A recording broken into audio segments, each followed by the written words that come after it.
And we continue to follow a deadly overnight crash that took place on the Gardiner overnight. You can see these pictures from Chopper 24 above the scene here. Courtney Heels is on the ground a little bit above the Gardiner as well here. Joins us live with the latest on what we're hearing from officials now that the roads have reopened. Courtney.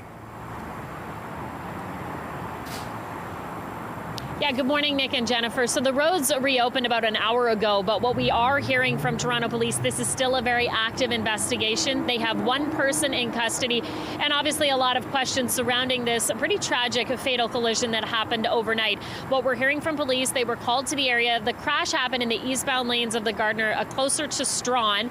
They say one vehicle struck another. They say the driver of the car alleged to have caused that crash took off on foot, and the injuries to the other three people in the car that was hit, pretty serious. 3 people taken to hospital, including a woman in her 50s who did not survive. Also, a woman in her 20s with serious injuries, and a child, minor injuries. We're hearing from police that child was taken to Sick Kids Hospital. Again, not entirely clear why this collision happened, what the other factors would be at play here. But as they say, the driver did not remain at the scene. We're hearing from police that driver took off on foot.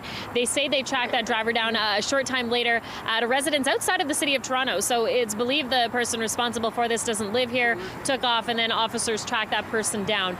Still no word yet on the charges that person could be facing. As I say, this is still a very active scene.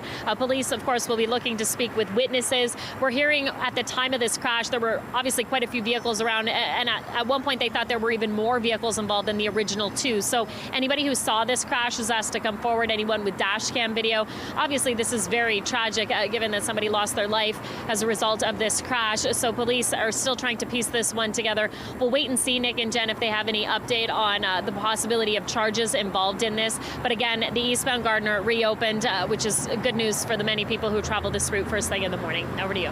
Okay, CP24's Courtney Hills reporting live over the Gardiner this morning. Thank you.